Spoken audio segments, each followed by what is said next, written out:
Howdy guys, Lumpy Ice Cream here. New vlog style today. I'm filming on my phone for the time being, just leaving the house. I am about to see Ant-Man and the Wasp in about an hour. So, just closing the door.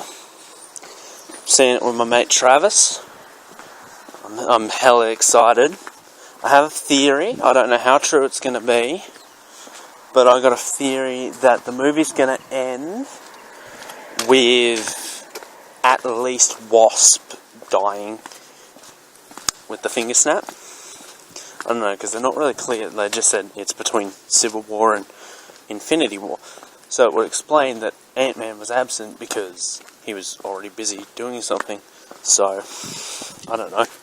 I know they explained that he's under house arrest and all that shit, and it was too hard on his family and whatnot, but whatever. So that's my little theory. I don't know how true it is, but I was right about Loki dying in the exact way he was. He did, so you never know. This could be true. But yeah, I will be back after the movie with Travis. We'll probably do a little review, and yeah, I'll see you guys then. Holy shit, guys! Just finished Ant-Man and the Wasp with Travis. Holy shit. Okay, hold on, let me press the button here. Holy shit, guys. That was insane. Just need to talk about the after credits scene real quick. Holy shit, I'm going to keep this portion of the video spoiler free. But if you're going to see this, holy shit, wait till at least the mid-credits. I don't know if there was anything after the credits, but holy shit, guys. I'll see you later for the full review. And we're back, guys. Where to start? Alright, sadly Travis couldn't join me for the review section of this video. He has work in the morning, so that's a bit of a shame. But, funny thing is, immediately after recording that previous part of the vlog, Travis and I decided to go watch the movie again. That's right, we literally came out of that session, managed to walk to the bus stop, and decided, fuck it, let's go watch it again. So, yeah, that's how much I enjoyed this movie. I wanted to go see it again immediately. Which was a trip, man. Yeah. It definitely held up the second time, still. If anything, it was a bit better to watch just because of, I don't know, the first time it felt so much longer than it actually is.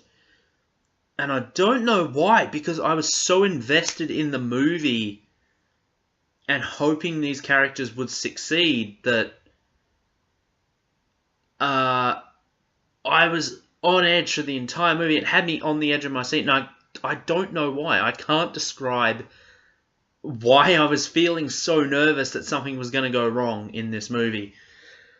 I really don't know what it was. So the second time watching it was really good. It went by a little quicker. But yeah, so spoiler-free review at the start here, and then I'll go into spoilers a little later, so, you know, it gives the people out there a chance to watch the movie first, but still hear my thoughts on it.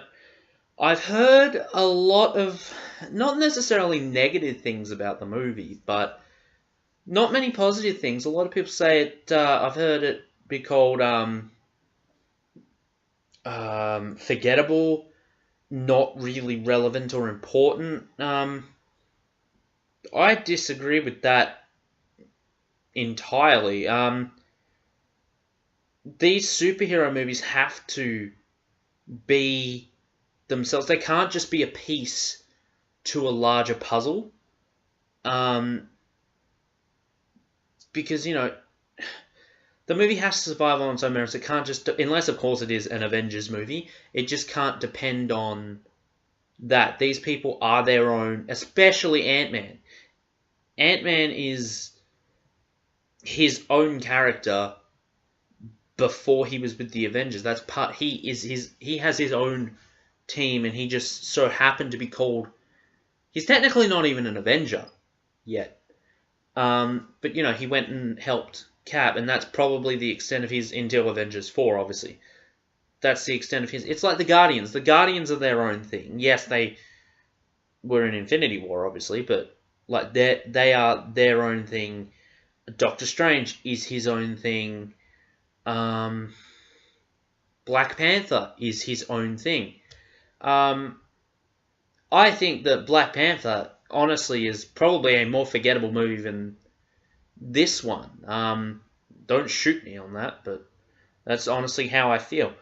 Um, a lot of really interesting, funny stuff happens in this movie, but you just get a lot of great character development for all. I was actually really surprised at the amount of development you get with all the characters. I was not really a fan of the first movie for several reasons. It was okay. It was fine. I feel Scott Lang, played by Paul Rudd, perfectly by Paul Rudd, I might add, in that movie was the highlight. That and Hank Pym. Michael Douglas, fantastic. I wasn't a fan of Hope. In this movie, I feel Evangeline Lilly really does a fantastic job. The cast are just so on point. It's really good to see. I was just expecting it to be sort of like, a normal sequel, not really much changes, but it's good to see consequences from Civil War. You think this character, who is pretty much removed from the Avengers in a way, that wouldn't really have a lasting effect. And it's weird to actually see that Civil War probably had a more profound effect on Ant-Man's movie than it did for Team Cap, or the rest of Team Cap, in Infinity War. It was weird, because I love Infinity War, but one thing that I had to take notice was Team Cap felt like they were just sort of there. I don't know how much that has to do with the fact that, spoilers for Infinity War, that Cap is among the remaining survivors, and most of his team are. So they're probably going to expand on that in Avengers 4. Apparently, that's what was stated, that the characters that didn't get much screen time in this one will get more screen time in Avengers 4. But yeah, it's weird to see that this movie probably addressed Civil War more than anything, and just the effects that had on the characters, which I kind of wish now, in hindsight, was a bigger thing in Infinity War. I'm not going to judge Infinity War. Well, I say judge Infinity War. I fucking love that movie. And we're going to actually, after the Ant-Man review, we're going to get into a quick, I say quick, God knows how long it's going to be, MCU ranking of the movies after this. So we'll look forward to that. But yeah, it kind of makes me wish that, because Civil War was probably, one of the biggest films in the MCU, storyline-wise, that molded the future of the MCU, I think. You had the breakup of the Avengers, and obviously from Tony's side, you get a lot of that, what the effect on him is. But you don't really get it from the Team Cap side. Then again, Tony and Cap, they don't share any screen time in Infinity War, so I'm sure we'll get that come Avengers 4. But enough about Avengers 4, back to Ant-Man and the Wasp. The cast are just awesome. So it really, it comes down to a fantastic cast. There's a lot of subplots going on, but I think all of them deliver in a really profound way. I really enjoyed all of the directions it was heading in. yeah, everything I feel was summarized really well by the time the movie came to an end. I was left really satisfied at the end of it. I was satisfied throughout the whole movie. It was just 2 hours of fun adventure. It was awesome. I don't know how many times I can say that. Spoiler free reviews aren't really my thing. I find it really hard to talk about a movie that without going into spoilers, because I've probably said this before, but I'll say it again. I feel spoilers are subject to the person. So what something I might consider a spoiler, someone else might not. A lot of people usually tend to think that anything that's public information that's been publicly released is not a spoiler, but that's not always the case, because you have people who avoid the trailers, avoid anything to do. So there might even be people who don't even know that Michelle Pfeiffer was cast in this movie as Janet. And if you were one of those people and I just spoiled it for you, I apologize. But yeah, there were probably people like that. I say were until they just saw that part. But yeah, there's stuff like that. So it's hard to kind of gauge what some person may think is a spoiler. But I'm basically just go based off if something is like so publicly known to the point that it's going to be hard to avoid that, then I don't really consider it a spoiler. But oh well. The trailers didn't really give much away. There were a few moments that I wish they would have left out, like the giant Pez dispenser. That was hilarious. I wish they kind of didn't put that in. But oh well, we get a really great villain with Ghost. Their motives are a bit, or her motives are a bit a cliche, I guess is the word, but it didn't bother me by any means.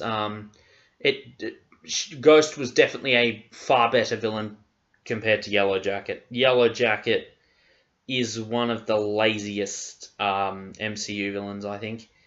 So Ghost was a really cool villain. She got a really cool amount of stuff to do. Her powers were insane. Just visually stunning to see that. The shrinking and growing, that was utilized a lot better this time around. They just had, I think, more fun with the movie. You can feel that fun tone, but the fun doesn't really come at the expense of anything like some previous Marvel movies, which we'll get into.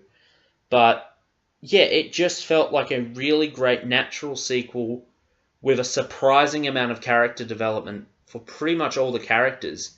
I was really surprised at the tension between some characters.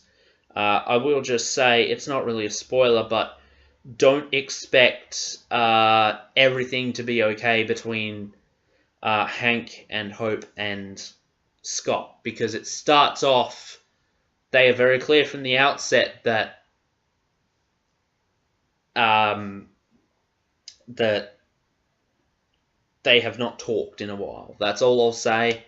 Probably approach just the borderline of spoiler material there, but yeah, it took me by surprise just how insane the character development was. I was left really surprised. So there are two credit scenes, one in the middle, which is the crucial one. That's the one you want to stick around for. The final one, it's typical Marvel thing. They put the one that everyone would want to see right in the middle, and then usually they leave the more funny, light-hearted one for the end. So if you want to leave after the second, I'd say definitely stay for the mid-credit scene. But if you want to leave, if you're in a hurry, you have to get out of there quick. You're not missing anything by not watching the last. It's a good laugh. It gave me a really good laugh. But yeah, you're not missing out on much by not watching it. But the first one, the mid-credit scene, stick around for that. That is crucial. You have to see that. I think that pretty much wraps it up for the spoiler-free section. I'd say definitely watch it. I don't want to give it a score yet because I feel it needs time for me to think about it a bit more. Plus, I don't want to spoil the ranking. So I'll give it a rank when we get to my... I'll give it a rating, sorry, not a rank. I'll give it a rating when I get to my ranking the videos. I'll probably put an annotation or a time thing in the... If you want to watch the MCU ranking but want to skip the spoilers of Ant-Man and the Wasp, I'll put a little time code in an annotation or in the description or whatever to when I start talking about that. But just don't mind me, I'm trying to get comfortable here. It's been a while since I made a YouTube video, so it's getting back in the groove of it. So yeah, that pretty much wraps up the spoiler-free section. Definitely check out the movie, and if you want to skip forward, here's the time code here, or it's in the description. Just look around for it. I don't know what I'm going to do yet. Whatever I find to be the easiest option. So, okay, I'm just going to give 5 seconds. 5, 4, 3, 2, 1. Spoiler sections. I fucking called it. As you probably saw at the start of the vlog / review or the video, I said that the movie was probably going to end with at least Wasp getting disintegrated. And yeah, it happened. Well, it didn't happen in the movie. It happened in the mid-credits scene. But holy shit, when Loki died, and I called that shit from like the first trailer or before the trailers. I can't remember, but I've been calling it for ages. And a lot of people have been saying, no, fuck it, they're not going to kill Loki. You know, people love him too much. I'm like, I don't know, it makes sense to kill him. If I was Thanos, that's what I'd do. He's too much of a mischievous bastard to keep alive, so that's what I'd do. When that happened, I wasn't surprised when Loki died. I was not shocked at all. This time around, I was like, holy fucking shit. That actually happened. But it's like, as I mentioned in the spoiler-free section, I was just on edge for like pretty much the whole movie. I don't know. I was so enveloped with the story, the characters, and it got me to care so much about them that I really wish that they were going to get Janet back, and they did eventually, obviously.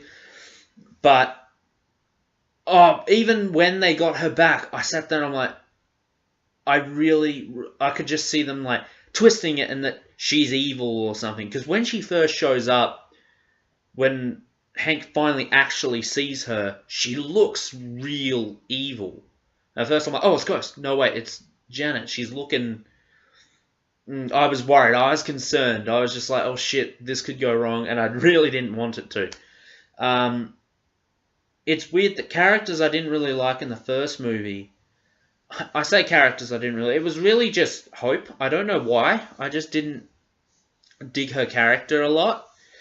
This time around, she was awesome. Evangeline Lilly did an amazing job in this one. Not that she didn't in the first one. Her acting was fine, but I don't know. I just didn't dig the character. Scott Lang feels a lot less like a walking punchline and more like an actual character now. You know, he's got motives and he's got a lot of weight behind his character because of his relationship with his daughter, who she is a phenomenal young actress. I can't remember the girl's name, but the little girl who plays Cassie, she is phenomenal. Really, really awesome stuff. And in the first one she was great. She had some of the most killer lines in the first movie. In the second one she's just as good. It's also really weird to see the relationship grow. In the first movie, obviously, there's a lot of tension between Scott and his ex-wife and her husband, the police officer. So it's really great to see in this movie that that's changed and they have a lot better friendship. Like they're hugging and shit, and when they think he's sick, when he's pretending to be sick, when he's actually captured and in the middle of basically, a really dangerous situation or what could be. They're like, get well, hope you feel better and all that. So it's really good to see that sort of come full circle and for shit to actually progress. It was really good. I'm just in amazement that we got as much character development. As I mentioned before, the consequences left over from Civil War, it reveals that Scott didn't consult Hank or Hope about that decision. And essentially, he is to blame for them going on the run. So his decision to help Cap out was, he thought he was doing it for the right reasons, but it ended up being a rather, not a selfish decision, I don't want to say, but, he didn't really think about the consequences of what could happen from that. And it's just amazing, like, to think that, they hate Scott. They don't want to have anything to do with him. And the only reason that he is brought back in is because he has information that they need and want. It's super, super weird that that level of development comes from a movie like this that is so fun, so lighthearted, yet it carries a lot of depth in it as well. And that's why I don't agree with the critics that say it's forgettable and it doesn't, it's funny and charming and that's about it. There's no real, there's weak writing and all that. I disagree entirely. Its subplots all going on are really good. I don't even think there's an insane... I think, if anything, the subplot that doesn't really get sort of tied in well is the stuff with Ghost and her father, where it's revealed that Ghost's father worked with Bill Foster and Hank Pym, and then it's unclear if what Hank says was true, whereas the guy was insane. In the comics, he is... what's his name? Eggman? I can't remember. Something like that. But in the comics, he is a villain, so he may have very well been insane, or I don't know. Hank could have just fired him for exactly the reasons that were said in the movie, but I don't know. That's probably the one bit that doesn't really get focused on as much in the movie, but it's... Ghost seems to be it could be a recurring character, so we might get that flushed out a bit. I don't know. And that's another thing. Ghost isn't just a straight up murderous villain. She kind of gets pulled into this due to the accident with her father. She's now in the state of flux where she can't control it. It can lead up to killing her. So her plan is purely through self-sustaining. She wants to live. She doesn't want to die. She's not doing this for evil reasons. She was used by S.H.I.E.L.D. basically her whole life growing up, and she was utilized as an assassin and, being fed these promises that they can cure her, and they lied. So, even when she's so close to success and then the crew managed to escape, I'm just going to call them the team, actually, not the crew. Makes them sound like a pirate gang, but the team of Hope, Scott and Hank, when they actually escape from her, she goes to this place where she's like, well, Scott has a daughter, I'll go after her. And it's Bill that actually comes up and says, if you do that, I'm not helping you anymore. So it's good that the twist that Bill is helping her out. I saw it coming. I'm like, I don't know. But yeah, I saw it coming, so... but it's good that it's not a villainous twist. It's, he's sort of there, like, to reel her in and go, he genuinely cares for this girl. Almost like a surrogate father. So, especially there at the end, when... another thing that I wish was made a little bit clear was the fact that Janet helping, when she comes back and helps Ghost out, that's not a permanent thing. Because the next thing you get of that is the post-credit, the mid-credit scene where Ant-Man goes into the quantum realm and he collects the stuff. That's where it's sort of addressed that what Janet did wasn't permanent. She just helped her out for a little bit, but you don't really get that. Like, she doesn't say this isn't a permanent thing or anything. I don't think, anyway, unless I missed it. But yeah, as I was saying before, the shrinking is utilized so well in this movie, especially with the combat scenes. They are so fun to watch. It's really awesome. One of the funniest scenes, well, first of all, was the ant that replaces Scott in the movie, with the house arrest bit. They put an ant in there to... I don't know why, but it was funny. Especially when Luis comes in and he's like, Scotty? He's scared by this fucking ant, and he thinks, it was just hilarious. Luis, as always, was absolutely fantastic in this movie. Michael Pena is fucking amazing. Yeah, it was just really, really fun. They've all got a business now. It's coming along. It's really, really great to see the characters evolve from the last one. I'm trying to think of anything else I can mention. No, but it'll be interesting to see how Ant-Man gets out of the predicament he was in with being stuck in the quantum realm, whether he can just increase his size, because the last time the regulator was broken, but this time he's got it, so I don't know if he can just come back like that, or... Because it seemed to be like, he couldn't because he was so dependent on them bringing him back. So maybe travel through the quantum tunnel was a bit different. I don't know. I don't know how it works, so... and I don't know if anyone knows let me know in the comments. Is the quantum realm classified as a different dimension or a different universe, and that's why he was safe from this disintegration? Or he was just incredibly lucky. I don't know. Whichever one it is, he's going to be in Avengers 4. It's going to be interesting to see how they come back. I'm not that keen about a time jump into the future. I don't know. I guess we'll see how it's done, but I don't know. I don't like time jumps. I feel like with a time jump, you miss out on so much that happens in between.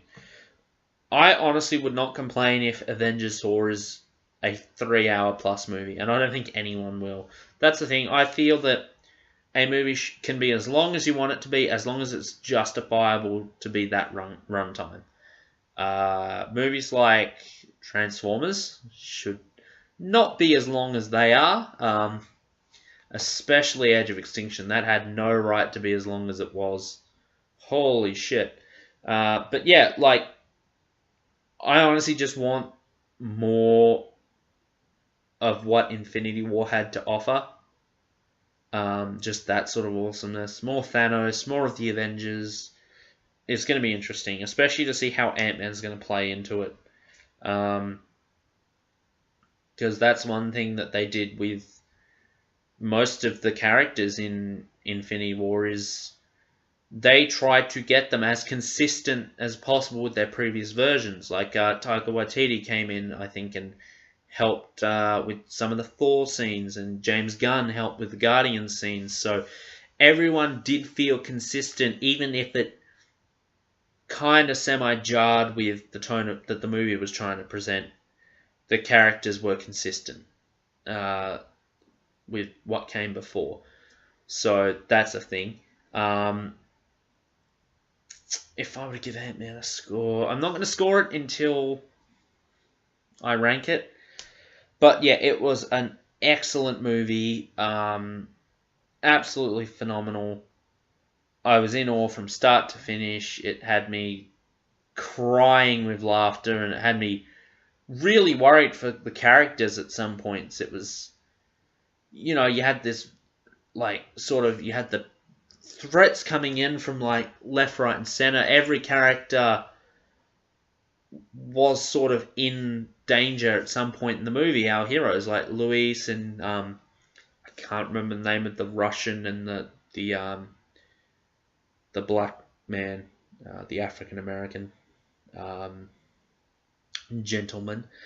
I can't remember their names, but yeah, they at a point in the movie are threatened by, what's his name, Sonny something, I don't know, I can't remember.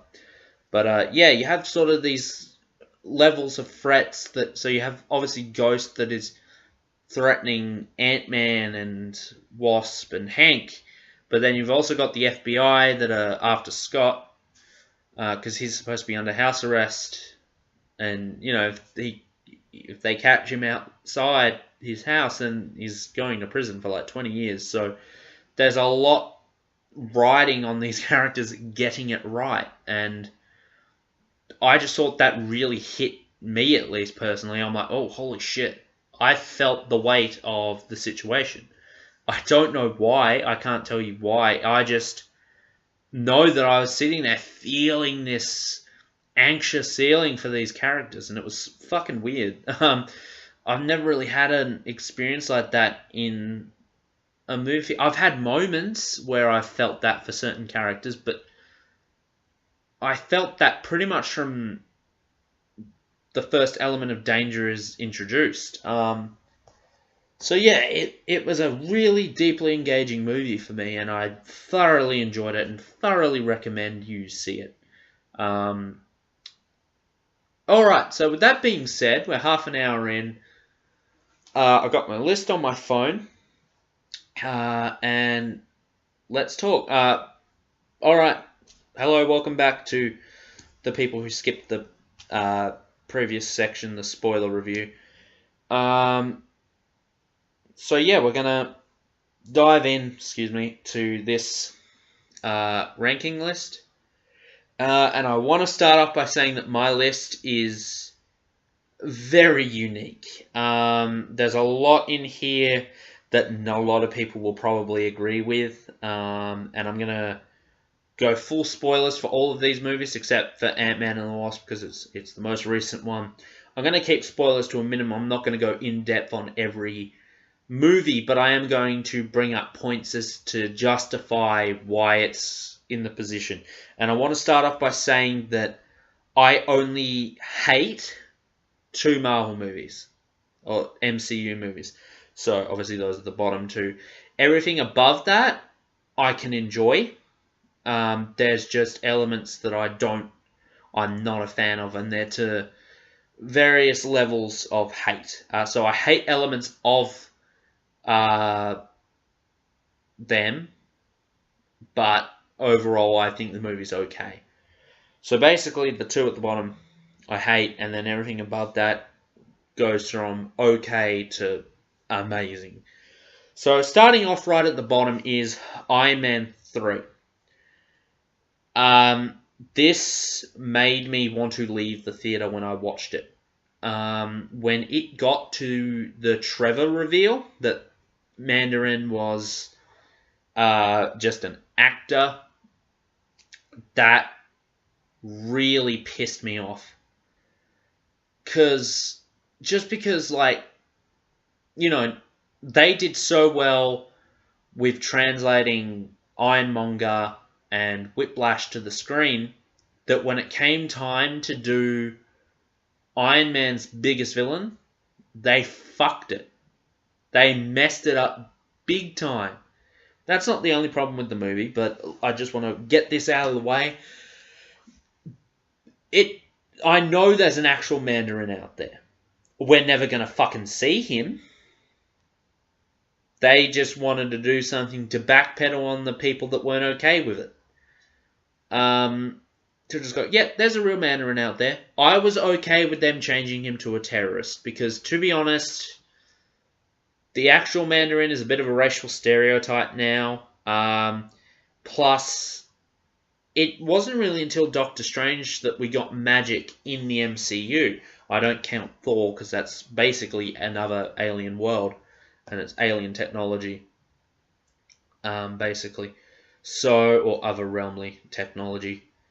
But it wasn't until Doctor Strange that we got magic in the MCU, and that was a full 3 years after Iron Man 3. So I just don't know how well Iron Man would go up against a magic person.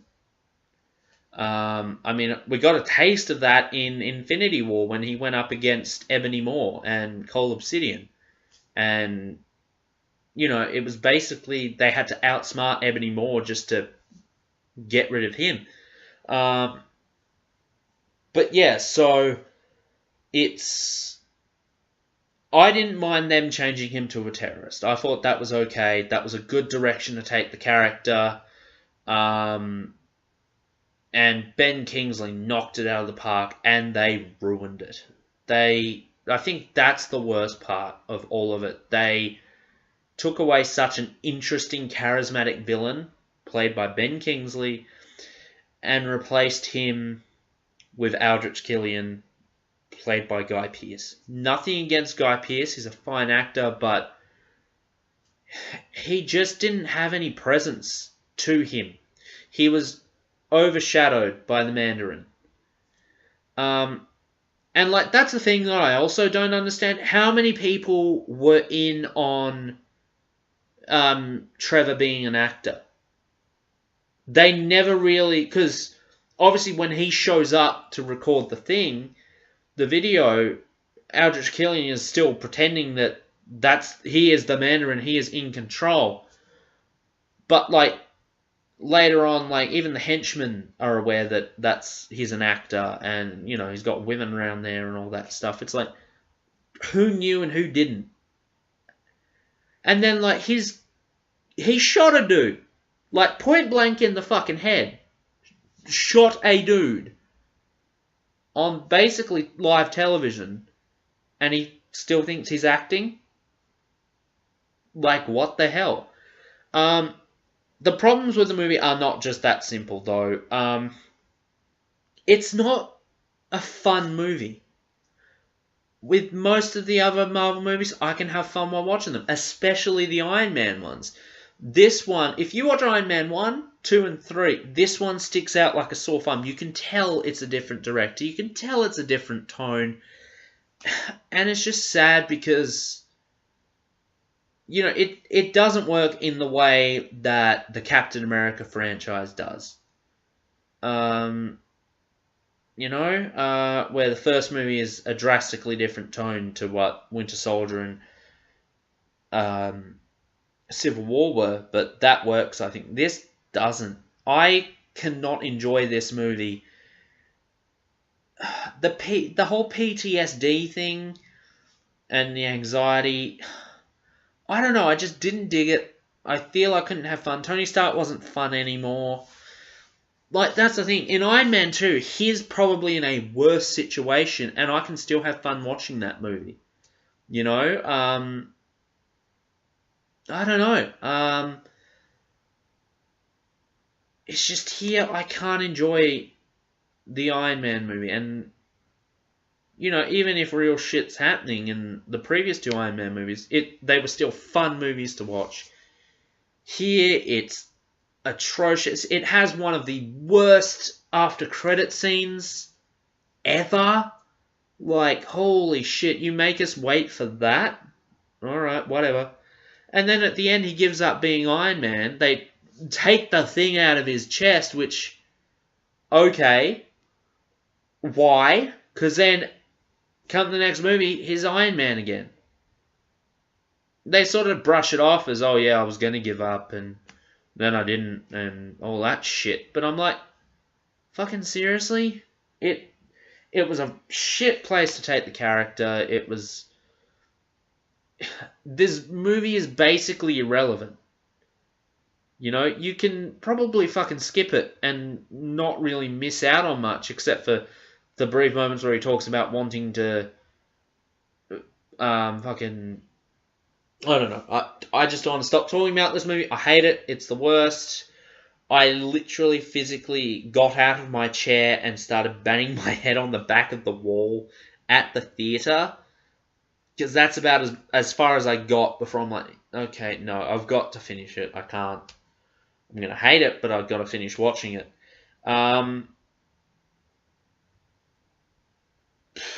It's just fucking dreadful. You get the fake out Pepper death, and then it doesn't seem it affects Tony all too much. You know? But, oh well. Next up, let's move along to the next one, and this is Avengers Age of Ultron. Oh, they dropped the ball on this one. This one's more of a disappointment than anything. The trailers looked so freaking awesome, and I don't understand what they did to poor Ultron. A lot of people are like, oh, but Tony created him, so of course he's going to be a smart-ass wisecracker. I'm like, no. He invented Jarvis, and Jarvis is pretty serious most of the time. He makes the odd wisecrack here and there, but, you know, there was no reason... They said that, oh, they wanted to make him a more interesting villain and to be a bit charismatic. I'm like, watch the trailers. He is menacing and oddly charismatic in those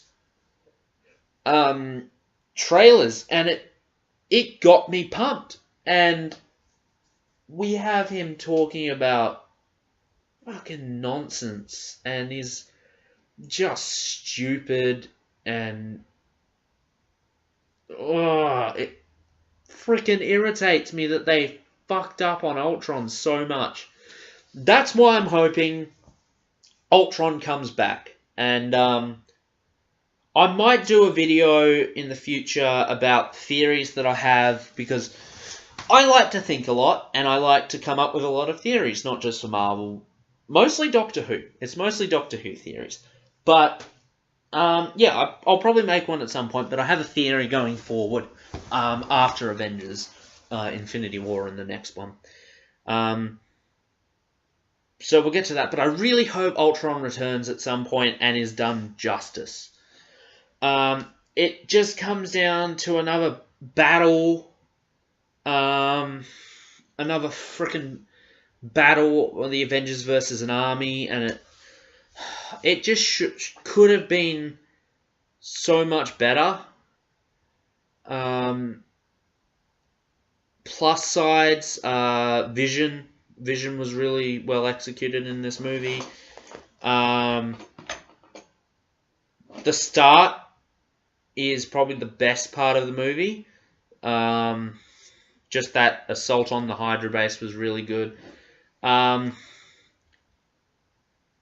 In hindsight, the Black Widow Hulk romance doesn't bother me so much. What bothers me is them blatantly ignoring Incredible Hulk and what happens in that movie, and ignoring Betty Ross and all that shit.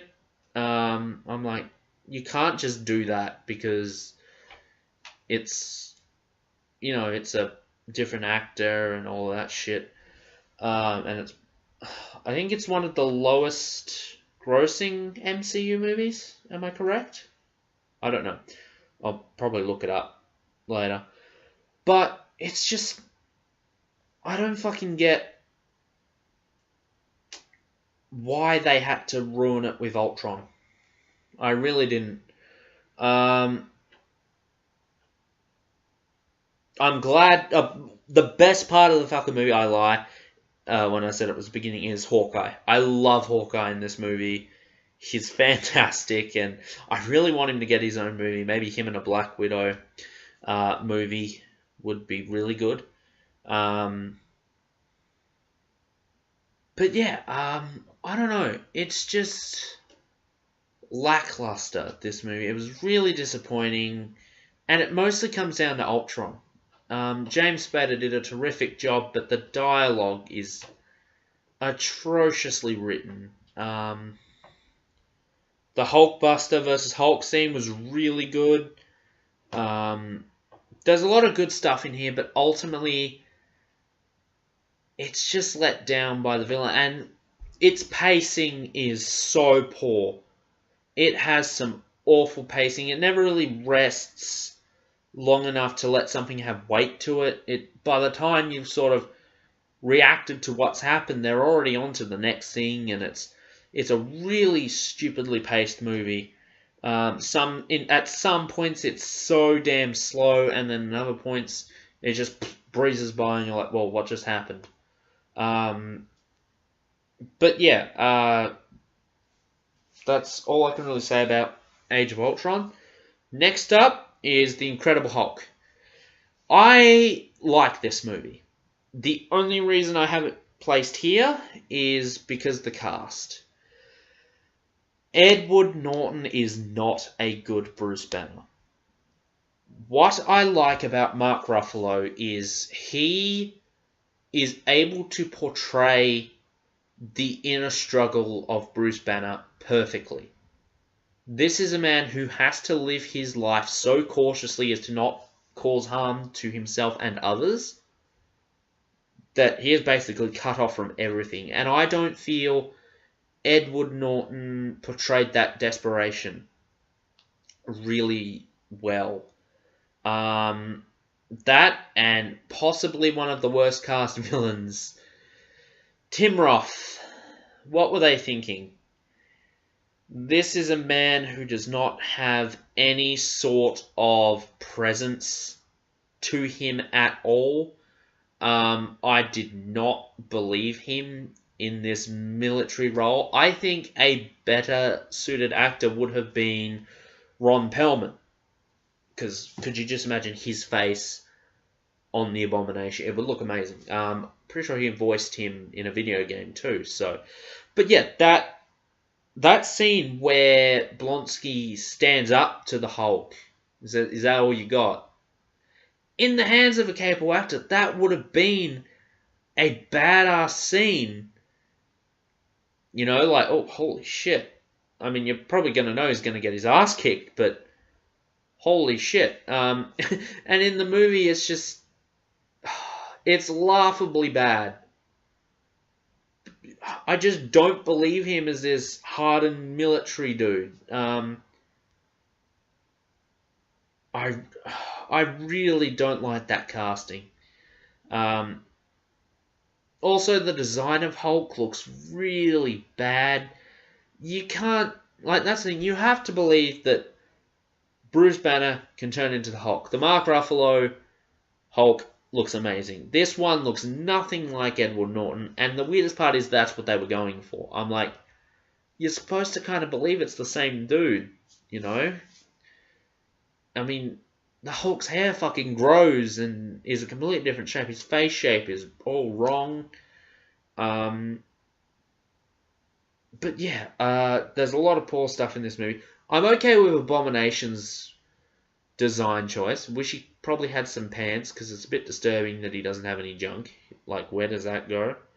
Not that I'm saying I want to see giant Abomination junk. That is one of the last things I want to see.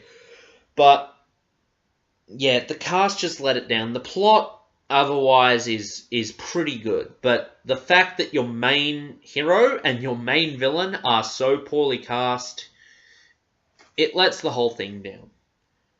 Next up, and this is where it probably gets into some controversial territory, Black Panther. I'm not the biggest fan of this movie. I think that in this particular one, T'Challa is a pretty boring character, which is sad because in Civil War he was one of the most badass, epic characters in the movie. One of the highlights for me personally. Here, I don't know. I almost feel like the character doesn't go anywhere in this movie. I feel he should have doubted himself a little more. There wasn't enough of that doubt in him that he could do this. They sort of hint at it, but then, I think what would have been good is if the first time he sort of gets the sand all covered in him and he goes to that vision land thing, I don't know, dreamland or whatever. I think it would have been really profound if he didn't see his father at that point. So he sort of doubts himself as a leader and all that. And then after he comes back, the second time he sees his father, that should have been the first time that he saw him. I don't know. I just feel that he doesn't really go on a journey like they kind of hint at. They want to hint at a place for this character to go, and I didn't really feel it. I didn't believe it like I probably should have. And then Killmonger, the one who's being touted as the greatest MCU villain. Why? I mean, he's okay, but he shows up for one scene at the start, disappears for most of the movie, and then just shows up and kills Claw? Like, what the fuck? I loved Claw as a villain. He was really entertaining. And for them to kill him off like that, it pissed me off. It straight up pissed me off. And then I feel as well as they get to a point where they've discovered, oh shit, we've made him too relatable. We've made him too much of a relatable character with clear motivations and probably logical ones. So let's give him some evil shit to do. Like, he's a tyrannical dictator now. But I don't know, it didn't really gel really well with me. Michael B. Jordan did a fantastic job, as did Chadwick Boseman, as did all the cast. But I don't know. I just think, I don't know. I just felt there was something lacking in it. I wasn't amazed. I walked in there with zero expectations and was, I don't want to say left disappointed because I wasn't expecting anything, but I just felt like it was lacking that something. I don't know. Killmonger's fate, that was pretty good, but I don't understand why they had to kill Claw. I mean, obviously he wanted to take him to Wakanda, but I think Claw could have gotten away, and Killmonger probably still could have done his plan. But yeah, I don't know. It's just something that I didn't enjoy personally about Black Panther. It wasn't bad, but I wasn't amazed either. Next up is the first Thor movie. Thor. What to say about Thor?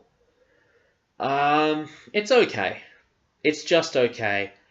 Again, similar to Black Panther, I feel like Thor has to go on this journey, but it feels a bit artificial and forced. Because obviously he's this arrogant prince, and then when he's abandoned on Earth, he's still a bit arrogant and still like all that, but then he just sort of becomes a nice guy afterwards. Once he discovers he's stuck on Earth for good and can't come back, and his father's dead. I don't know. I probably would have liked to see it be a bit more vague, not just, oh, okay, there we go, I'm this perfect good guy now. Also, on the flip side of that, there's Loki. I feel a better representation of Loki would have been as sort of like an opportunist. not necessarily the dude pulling the strings behind, like him bringing in the Frost Giants to ruin Thor's. I can't think of the word. Coronation. Is that technically what it was, or whatever? I feel as if it would have just been better if the Frost Giants just happened to come in and all of that, and Loki's just making the best of the situation that's offered to him. Because if he's straight up villainous, his ultimate redemption I don't think makes sense. I think if he is a character that had lost his way and was so afraid to lose the power he had just obtained, that he tells Thor his father's dead, and he doesn't want to relinquish that power. I feel that would have been a better way to make the character more interesting, is if he was presented as, instead of a villain, as a character that had lost his way to power. That probably would have been a better place to take the character. But overall, I really like the first movie, but it is the weakest of the 4 films, I think. But it's not bad by any means. It's got a nice direction to it. Asgard looks beautiful. The way it's portrayed is absolutely fantastic. And yeah, not a bad film by any means, but not the best. Next up is the first Ant-Man. It's okay. And its problem pretty much lies with Yellow Jacket, who is probably the laziest villain in the MCU, I think. He is evil for evil's sake. They sort of throw out the idea that maybe the Pym particles have turned him crazy, but they don't really address it very much. It's just sort of like a bit of a theory that they have. But the character is just so Saturday morning cartoon villain. It doesn't really belong in this movie. The heist tone of it is really good. But yeah, Yellow Jacket is just so stereotypical villain. There's no interest. There's nothing interesting about him. Other than the look. The look is really good, but the character is just... Ugh. I can't stand him. He's really bad. This movie also establishes Hydra survived the events of Winter Soldier and Infinity War. So Hydra's... I don't know if that's followed up. Did I say Infinity War just then? I can't remember what I just said, but I meant Age of Ultron. So yeah, Age of Ultron and Winter Soldier. The events of that movie. Those movies. I don't know if it's followed up in Agents of S.H.I.E.L.D. I haven't seen it, and I don't really want to. So I don't know if the Hydra thing's followed up there or not. But it probably is. But yeah, I just don't like Yellow Jacket, and that's really the problem with this movie. Also here, they kind of... The way that they explain the whole weight thing of the things expanding and all of that, I don't know how it is explained, like, because when Ant-Man falls down, he cracks the tile, so is he supposed to have the weight of what he would be normally, but because, like, that's the science behind his punch, is that he still has the same amount of force behind him. So how can Hank carry around a tank? No, that rhymed. On a keychain?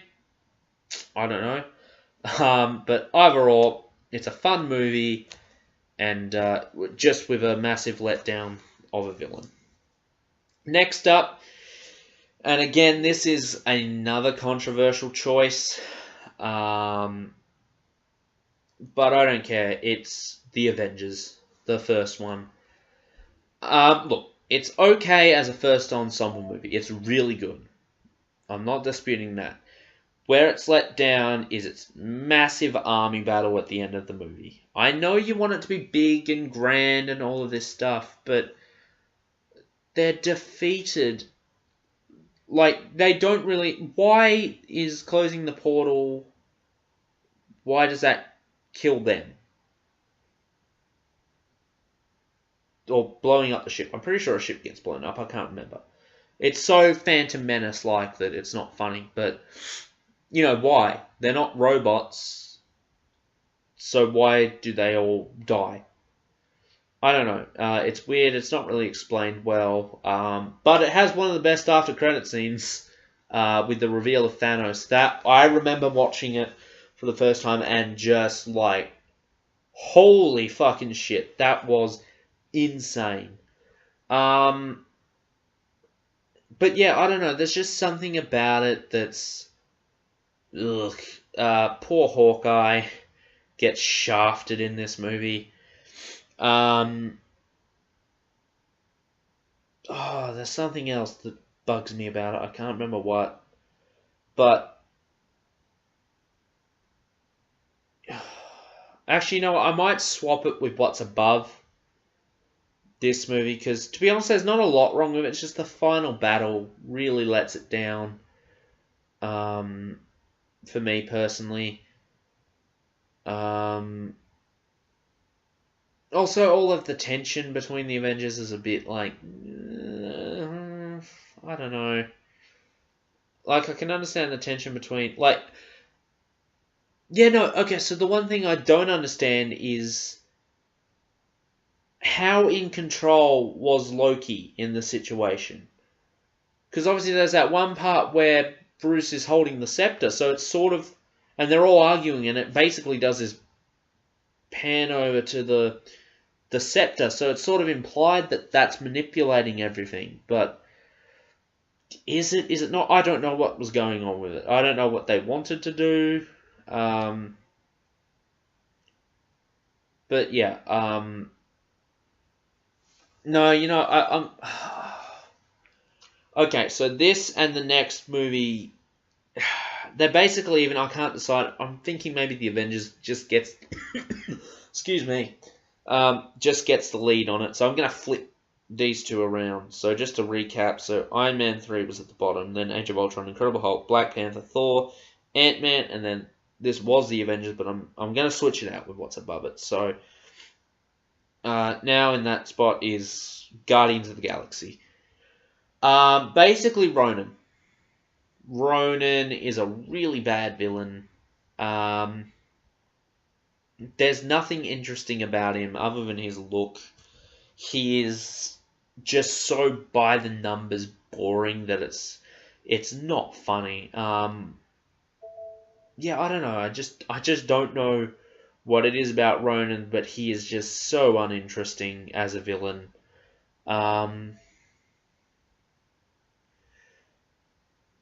now that I think about it, I don't know.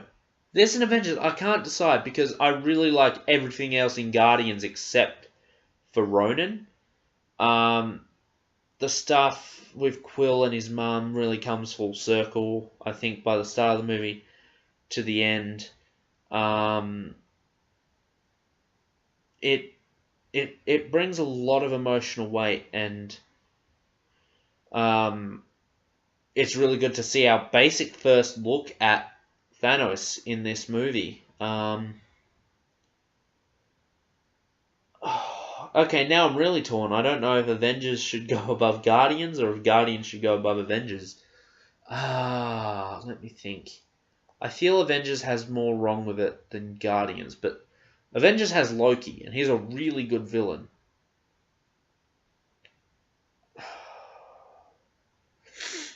Oh, I don't know, guys. No, you know what? Avengers, I have to give credit, was a really good ensemble movie. Everyone got balanced in, except for the weird junky times where was the scepter in control, was it not, what was going on? Plus that moment where they all finally unite, and awesome moment. So yeah, I'm going to put Guardians below and Avengers above. Next up is Captain America the Winter Soldier. I've never been the biggest fan of this movie. A lot of people at the time praised it as the best MCU movie, and I never really understood that. I think it's fine. Alexander Pierce, played by Robert Redford, is a really good interesting, unique villain, as opposed to a dude in a suit with superpowers. You have the Winter Soldier in there, which is really good. Some really nice character moments. It's a really nice character building movie that explores the relationship between Cap and his view on the new world and the secrets of Shield and all of that. The only thing I probably disagree with, I don't like the way Black Widow is in this movie. I don't know. I just feel it's really inconsistent with her character in the other movies. I don't know. I just don't like this portrayal. It's a bit boring. And I also don't like. Oh, what was it? There's something. It was literally on my brain, and now it's gone. But no, overall, Anthony Mackie is fantastic as Falcon in his introduction. Winter Soldier, once again, is phenomenal. Really great character building there. And again, in the negative category, Nick Fury should have stayed dead. Because he has basically not done much since then. So I feel probably leaving him, keep him dead, probably would have been better. But yeah, Captain America Winter Soldier, it's a fine movie. I do think, obviously, it's the weakest of the Captain America franchise. But yeah, I like the more sort of real world approach to Captain America, the more sort of because that's the thing, the military sort of style, the more military heroic style of the first Avenger, I think wouldn't have translated well to modern day. So them sort of taking that and adapting Captain America as this sort of shield agent sort of thing, I think was really cool. So yeah, kind of make him a bit more modern, but he's still adapting with the world. Next up is Thor Ragnarok. Again, real controversial putting it here and not higher, but at times it feels like a Guardians movie. And I think that the Thor, he shouldn't be written as a bit of a buffoon. A bit dim-witted, fine, but I feel this movie turns him into a bit of a dumbass. And it's sad because a lot of real shit happens in this movie, like some deep shit, and I feel that the comedy is executed really well. Taika Waititi is hilarious, is a really good director, and not taking anything away from him. But you have things in this movie such as the Warriors 3 dying. That should be huge, and it sort of just feels like an afterthought. It doesn't really present the threat that it should. It's just like one of those, what the fuck moments. Odin dies. That's huge. Hela is revealed to be Thor and Loki's sister. That's huge. And actually, one thing that I noticed, I don't know, this is insane. I doubt it was foreshadowing, but it's so weird. Go back and watch the first Thor movie, and during Thor's coronation at the start, Odin says, "You, Thor, my firstborn," I think, something along those lines. But the way he says firstborn is that he knows it's not true. Because obviously Hela. But surely it can't be foreshadowing, because that was 7 years before the fact? 6 years? But it was fucking weird. I was just watching him probably a couple weeks back, and I was just like, holy shit. That is a weird line or delivery of that line that it oddly fits in. But yeah, anyway, so back to Thor Ragnarok. Highlights, Korg. Korg is my boy. I love Korg.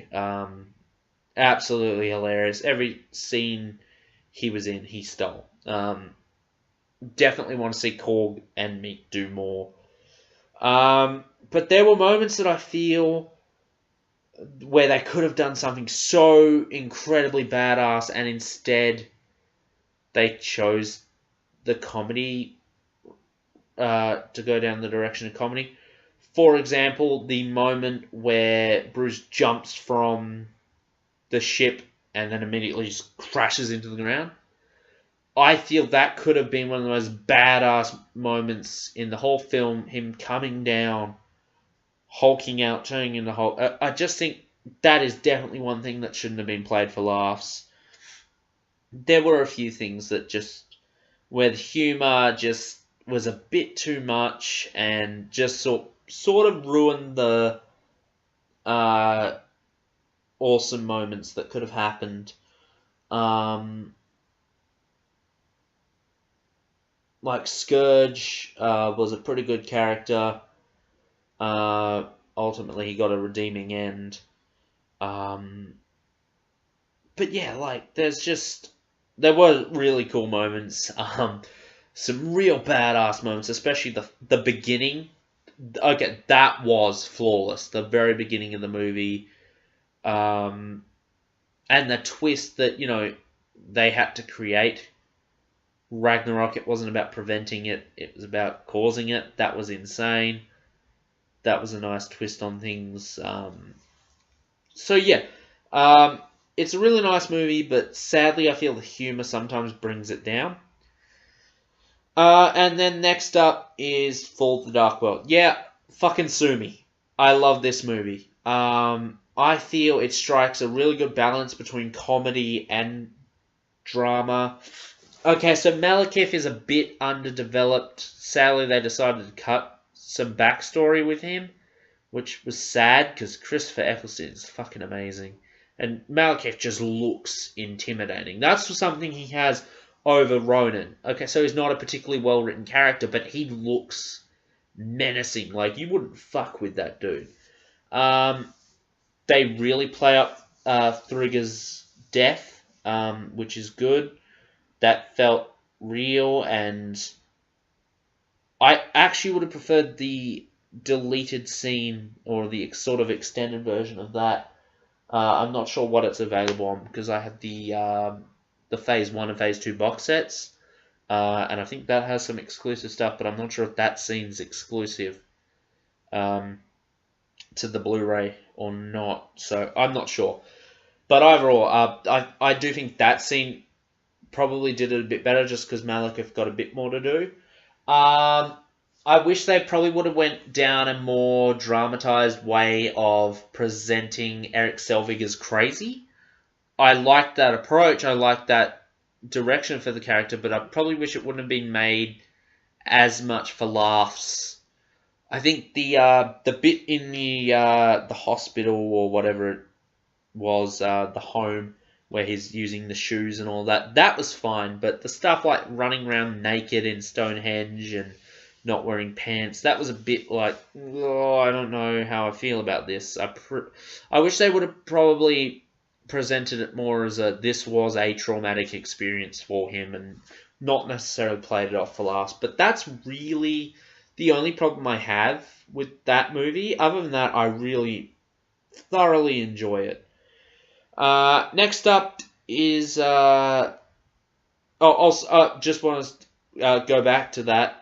They actually genuinely made me believe Loki died. So yeah, that was, and I really like the bits where they like the Warriors 3 and all that, basically say to Loki, you betray him, I'll kill you, and Loki's like, do I have to hear this shit again? But yeah, Loki, when he died, I'm like, holy shit, they just killed him, and then he comes back at the end, I'm like, oh, that sneaky prick. But yeah, Spider-Man Homecoming is next up. I didn't even hesitate with that one, did I? I just went straight into it because it was right there in front of me, so I just read it out. But yeah, Homecoming is next, and I love Tom Holland. Tom Holland is amazing as Spider-Man. I'll always have a place in my heart for Andrew Garfield, but him and Tom Holland are basically neck and neck. They both bring things to the characters that I just love. So, the only problem I have with Homecoming is I feel Spider-Man's suit should not have been so overpowered. Like having 500 and whatever different web combinations and I just feel it was a bit. Meh. I feel it shouldn't have even had like Friday and all that stuff. I think it was just a like Spider-Man suit. It would have been fine because it's like how do you upgrade the suit from there? So when the Iron Spider suit's at the end, you're like, well, that suit can already do everything basically. What can this new one offer? I just don't think it was a good place to start with, giving him all of this stuff to do. Yeah, I don't know, like, having all the stuff the suit can do was probably not... I wouldn't have done it personally. I wouldn't have chosen that. I would have just probably... Especially for, like, a suit that Tony probably made rather last minute. Like, I don't know, like, how long was he planning that suit for? I don't know. It was weird. But yeah, other than that, Vulture is a fucking amazing villain. A really cool way of presenting him to the big screen. Finally, Michael Keaton is fantastic in it, and I'm really looking forward to. He is menacing. Like, holy shit! Like, he's just straight up like, I'm doing this for, these reasons. Do not get in my way because I won't hesitate to kill you. He was fucking amazing in it. Like, just a nice real world villain, and that's what I like. Especially from a villain we haven't seen before. I'm really looking forward to see what they're going to do with Vulture in the sequel, because they announced it. I'm pretty sure that Michael Keaton's coming back for that. But anyway, so yeah, Spider-Man: Homecoming is there. Next up, Captain America: Civil War. Really awesome. Zemo is an amazing villain, a great twist on the villain, sort of continuing along from Robert Redford's character in Winter Soldier. You have a villain who isn't suited up, who is basically, he knows he ain't bringing down the Avengers. He knows that better men than him have tried, and he's not going to do that. So who is probably best suited to bring down the Avengers? The Avengers. You turn the Avengers against each other. It's really good. You have several plots lying in here, and it all lines up really well. Some of his plan relies a bit on coincidence. The problem is, I feel also a lot of people look at everything that happens in the movie as part of Zemo's plan. Really, the Sokovia Accords were more so an accident. They weren't really anything to do with Zemo's plan. So, yeah, so that's sort of like a separate thing, but a lot of people sort of group it all together that it was Zemo's grand plan, but not really. I mean, Zemo's grand plan was, to get the Avengers to fight each other, or specifically, his plan was to say, well, he didn't count on the Sokovia Accords, is what I'm basically saying. But he played all of the Avengers perfectly against each other, and still now there's lasting effects from this movie, especially before with what I was saying about Ant-Man and Wasp. The only reason it's a little lower down on the list is because I feel some of the character motivations for joining the teams don't really line up. Like, why is Hawkeye there? So some, like, Vision. Why? I don't understand why Vision kind of is a bit, not evil, but obviously on the opposing side. There's just some that feel like, Falcon is Cap's buddy, so he's teamed with him, and War Machine is Tony, so he's teamed with him, and all of that. And so there's some that feel a little lazy, but like Black Panther's there, and he doesn't like Winter Soldier, so clearly he's on the other side, but really he is a neutral party. He shouldn't even really be involved, but they don't really explain a lot of the teaming situations. But other than that, it's a really great movie. Next up is Iron Man. This is an awesome movie. It's so much fun to watch, and at the time when I watched this, the twist that Obadiah Stane is the villain genuinely took me by surprise because I had no idea. I knew Ironmonger was the villain. I didn't know who Ironmonger was. But so when it comes down to when it's ultimately revealed that Obadiah Stane's behind all this, it genuinely shocked me. How old was I then? I was 12 when I first watched Iron Man. So that actually shocked the shit out of me when I saw that. At points, the movie can be a bit slow, and fucking hell, Terrence Howard is dreadful to watch. Anytime he's on screen, I want to fucking tear my everything off, basically. I really don't like him as Rhodey. I think he was a wrong choice from the get-go. Don Cheadle's not much better, mind you, but I actually really enjoyed Don Cheadle in Infinity War. I think before that, he's a bit bland. He gets a few nice lines in, actually. So, yeah, I like Don Cheadle in the role more than Terrence Howard, which is just... Ooh. The only other things I can also say is the sort of Tony and Pepper relationship seems to kind of come out of nowhere. Like, has it been a brewing thing or what? Because the first sort of scene with them, it's very sort of professional, and then it's like it kind of gets a little bit hinting towards something else after that scene, and it just confuses me a bit. I don't think the chemistry is there in this movie as much as it is later on, but yeah, that I don't know.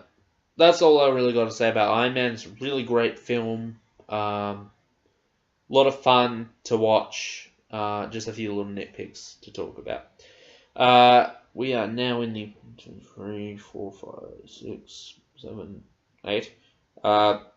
Civil War was number 10, by the way. I'll probably put numbers up on the screen just so we know where we are and keeping track. So yeah, Civil War was number 10, Iron Man number 9, and number 8 is Doctor Strange. I love this fucking movie. I love its tone, I love its direction, I love how different it is. The one thing I always hate is reversing time, when something happens and time is reversed, but this movie made that fucking awesome. You know, they get there and, was it Hong Kong that was destroyed? I can't remember. It was like totaled, and so he just used the time stone to take it back. I'm like, okay. And then, like, they utilize that, and they have a fight as everything's going backwards. Fuck, it was awesome. And the unique way in which they overcome Dormammu. That was, all memes aside, for the whole Dormammu I've come to bargain thing, that genuinely was awesome to see. A really nice way of just solving the problem. The only nitpicks I'd have to say are the timeline. It doesn't really present a way of telling how much time has passed in the movie. And also the car crash was a bit extreme. I'm like, okay, you just broke your hands in that accident? Like, you basically flip off a cliff and hit everything on the way fucking down. Like, how are you not dead or at least a paraplegic? The Ancient One, played by Tilda Swinton, let me say that again. Absolutely awesome. Benedict Cumberbatch. It's weird because I think his portrayal is so good that I sometimes forget it's Benedict Cumberbatch playing him. I feel he is so different at portraying this. It's the accent, it's the look. I believe that is Doctor Strange. I don't see Benedict Cumberbatch at all portraying in that role. It's just so good how he makes it his own. I don't even care. Mads Mikkelsen is fucking amazing as Caecilius. A lot of people say he's a really weak villain, but you know, he is fed up with the hypocrisy of the Ancient One, where, you know, she tells him not to use the dark powers and all that, and, you know, he she herself uses that. Sorry if I'm not remembering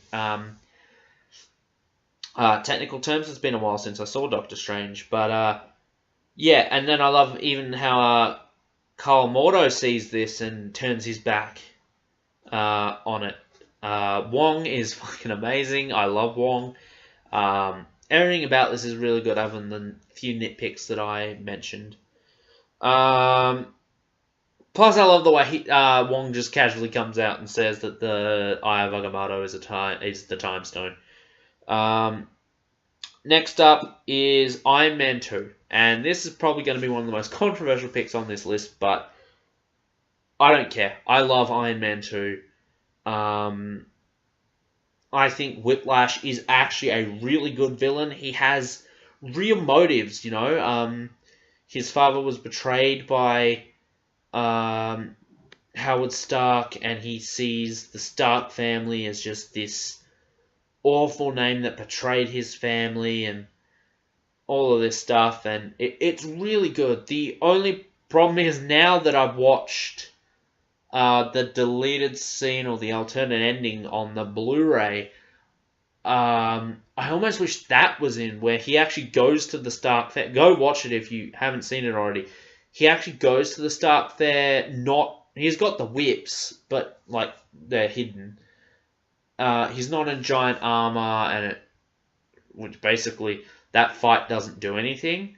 He sort of just comes down in this armor, and nothing really happens, and, you know, but I just feel that by him not being in the army, he gets to have a confrontation with Tony and some more dialogue, and I think it's just more menacing, and again, a different type of villain than just coming down in a giant set of armor and fighting the heroes.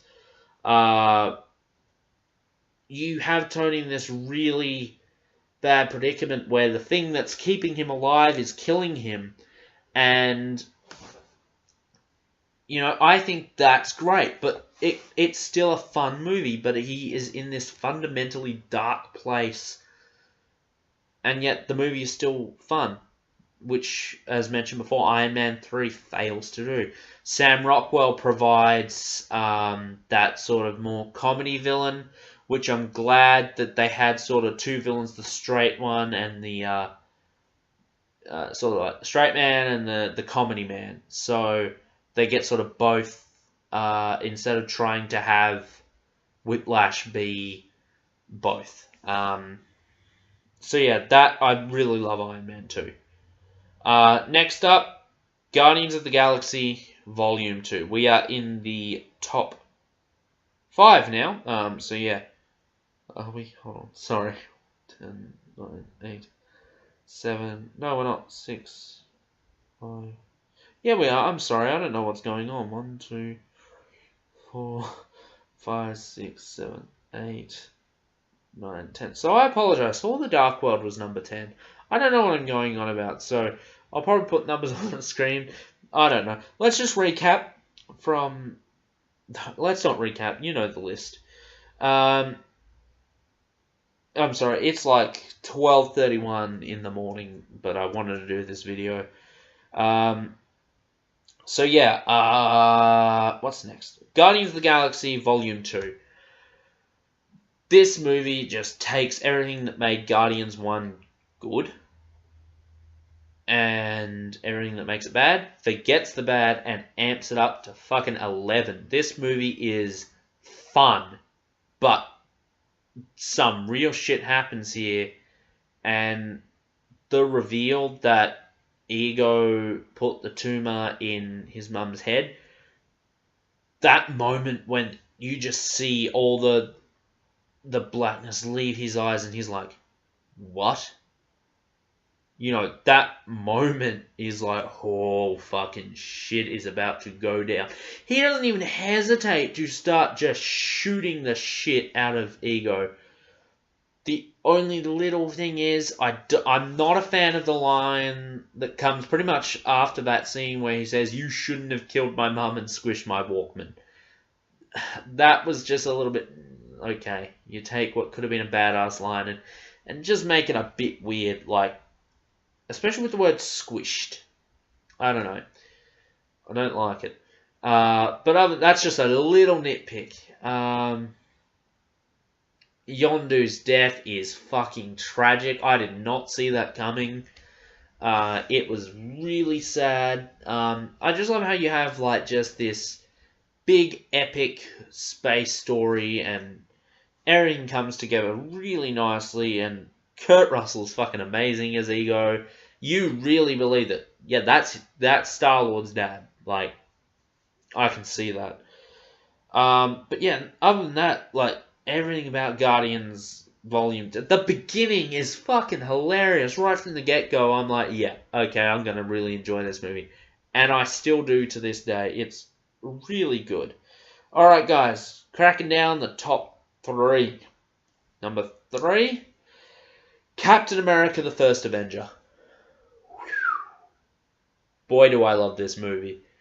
One of the best villains in the MCU. It's such a shame Hugo Weaving won't come back to this role. I don't know. I mean, I just think if they couldn't get him for that one bit in Infinity War, then I don't know. I don't see them getting him back. If they were to recast, though, I mean, technically they have recast, but if they're going to bring Red Skull back properly instead of just that once, to get a dude who's impersonating Hugo Weaving, that's fine for like the brief part he's in Infinity War.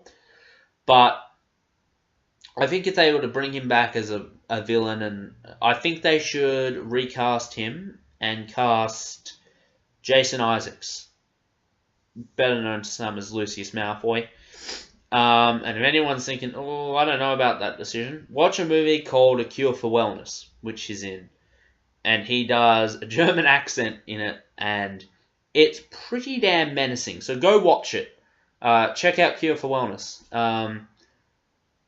But yeah, so yeah, Red Skull is fucking phenomenal in this movie. The entire tone of the movie I really like. I don't know what it is about it, but it's just got a real enjoyable tone to the whole movie. Definitely just amazing. I can't even really... My top 3, I can't really find fault with any of them. I'm trying, and I physically cannot think of something I dislike about the first Avenger or any of the ones. So yeah, number 2 is Ant-Man and the Wasp. I don't really need to go into much detail about it because I already did. So yeah, if you want to know my thoughts, just rewind a bit. Obviously, my score for this, I said I'd give it now 10 out of 10. Really amazing. Little to nothing wrong with it. Currently, how I'm viewing it. I mean, I saw it literally twice, so I don't know. I think I really got a good sense of the movie from those 2 viewings, and I would definitely want to go see it again. And of course, that means that number 1 is Avengers: Infinity War. This is the boiling point of the past 10 years. This is what it has all been leading to, and it did not disappoint. This movie took me by fucking surprise. Last Jedi, take note. Disney, take note of yourself here. That's how you do a movie that sways the expectations of the audience. You don't turn it into a fucking gimmick where every chance you get, you go, okay, this is what they are expecting, let's do this. The moment where Thanos gets that last stone, you know shit's about to go down. I just remember... Well, at first, I remember seeing him with the reality stone. I'm like, holy fucking shit, they've changed the trailers. They edited it to keep it a secret, and I am thankful they did that. Because that was a great way to hide that ending. And the clues were all there from when they said that Avengers 4 isn't going to be... It's not going to be Avengers Infinity War Part 1 and 2. it's literally two separate movies with two separate storylines. So, Thanos winning at the end was amazing. Let's just break this shit down. Right from the start, you got characters dying. You have Heimdall, who I love Heimdall. You have Loki, they're dead. Thor is in this just vulnerable place, and that's something I wish they would have represented. I feel Thor was unfortunately played a little bit too much for laughs. Also, the nonsense about him getting his eye back. I wish they didn't do that. I wish they left the eye patch. It looked badass. I think it made the short hair work, because, I don't know, without it, I don't like the short hair when he's got both eyes with short hair. It just looks a bit weird. But yeah, the way this movie comes together is so amazing. And then obviously the ending. The things. It took me a while, like, well, what did Thanos just do? Because I didn't really notice at first, that I was too busy like in shock of what the hell was going on, that he actually had all the stones. The thing is now, I'm like, okay, holy shit, the characters that they killed off were interesting, to say the least. And so, you have the first one to go is Bucky. That took me by shock. I'm like, no fucking way, they just killed Bucky? Wow, okay. And then Black Panther. That was insane. Groot. Fuck me, dude. Groot. Oh, man, that was tragic. Especially when they came out afterwards and said what Groot's last words were. Which, for those who don't know, he said to Rocket, Dad or Daddy, I can't remember. I think it was Dad. That fucking... Oh, my God. That was... No. That was insane. But, of course, Oh, man. Spider-Man's death. Peter's death. Top fucking marks go to Tom Holland. Because, holy shit, that entire shit was improvised. He came up with that shit, and that's insane. Like, for someone that young to be such a talented actor, holy fucking shit. I probably would have been a blubbering mess if I weren't in utter shock at what I was witnessing. I could not process anything. The moment when Vision sacrifices himself and then Thanos just undoes it, you're like, holy shit, this is about to get fucked up. Like, the threat level in this movie is just at a constant high. Gamora's death scene, that is tragic. That's really sad. I squealed like a girl. I don't even care a minute. I squealed when Red Skull came out. I was not expecting to see him in a million years, and he just comes waltzing forward, and like, it was just one of those moments of he steps forward, and I'm like, what the fuck? I just could not control my excitement, and it took me completely by surprise. So yeah, the Children of Thanos were really good. It was fucking weird though, man, because I was there with Travis and my other friend Jackson, and I leant over to Travis and said, man, that Ebony Maw dude sounds a lot like Domhnall Gleeson, who plays Hux in the Star Wars sequels, the sequel trilogy. It sounds so much fucking like him. I'm like, surely that's got to be him, and it wasn't. But yeah, I really like the Children of Thanos. Them all dying. I think they needed to be out of the way for the plot to progress. Yeah, so I don't really have a massive problem with that. But yeah, this movie was just phenomenal. Fucking Drax steals the show as always. Oh man, I know I didn't mention much about Drax in the previous Guardians movies, but he is my favorite Guardian. He is just amazing. Every moment he's on screen is just pure joy, pure awesomeness.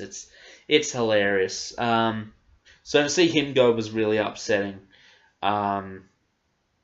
In this movie, actually, originally when he got turned into the cubes in on the collector ship, I thought he died. I'm like, no fucking way! Did they just kill him like that? Holy shit! I love how the reality Sony is about as stupid as it is in the comics. It's turning shit to bubbles and all that shit. It's fucking great. So yeah, I'm really intrigued to see where it's going to go at this point. Obviously, the ending, the final credit scene is revealed that Nick Fury and Maria Hill are victims of then fucking Samuel L. Jackson going to say motherfucker as he fades away. That was great. I wish they didn't announce anything about Captain Marvel being in the next one, because then that after credit scene was a bit predictable. I'm sitting there and I'm like, maybe they're going to swerve us. Maybe it's going to zoom in on it and then an X will come up. And it's like, no, I don't know. It's going to be interesting to see what they do. I think that's pretty much it, guys. I've been going on for nearly 2 hours. So yeah, that was my Ant-Man and the Wasp review / MCU rankings. Let me know your rankings down below. Also, let me know your thoughts. If you can, keep it spoiler-free, but if you're going to give spoilers, put a spoiler warning. Let me know your thoughts on Ant-Man and the Wasp. If you haven't seen it yet, was my review helpful? Has it swayed your opinion if you didn't want to see it? Do you want to see it now, or are you excited to see it? Let me know what you guys think. You know, I'd love to converse with people who are like myself, and I love hearing other people's opinions.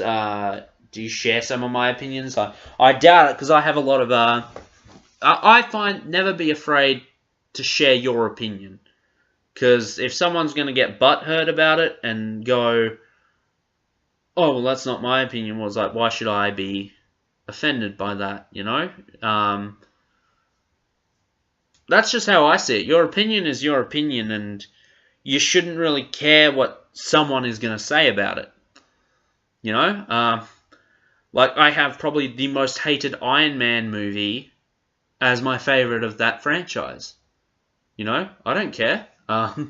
So yeah, if anyone out there has any ludicrous opinions like mine, or ludicrous judging by the mainstream opinions anyway, let me know. I'm curious to hear how you guys think of these movies, or what you guys think of these movies. Post your lists down below, or what you rate the movies, or anything. Let me know what you thought of Ant-Man and the Wasp, or are you excited for it at least.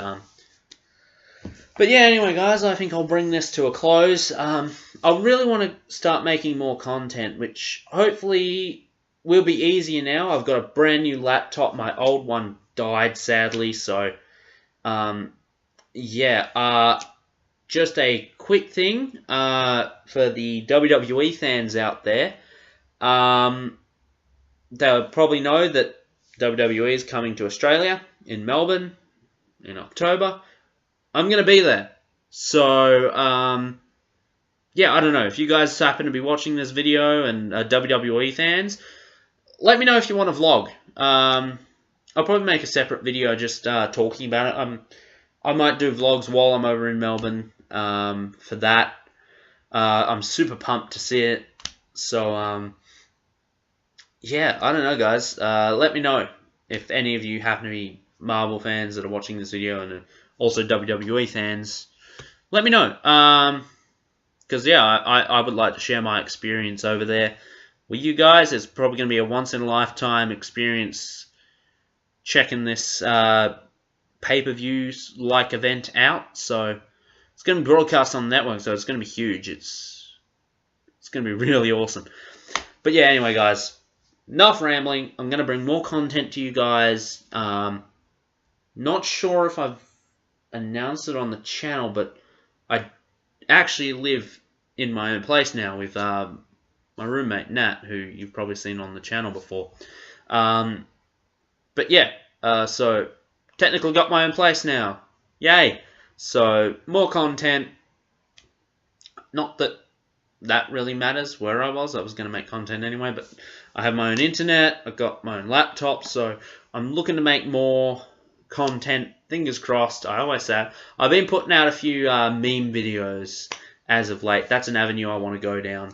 So yeah, I did make a video, but I don't think I uploaded it, which was kind of talking about my place in YouTube and where I wanted to take it. But I'm at a different place now when I made that video, so I doubt that's going to get uploaded. But I may end up doing one. Yeah, you never know. But anyway, guys, I will actually bring this video to a close now. Thank you all for watching. Please like, comment, subscribe, share, all that cool shit. And I'll see you guys in the next video. Till then, take care. Farewell.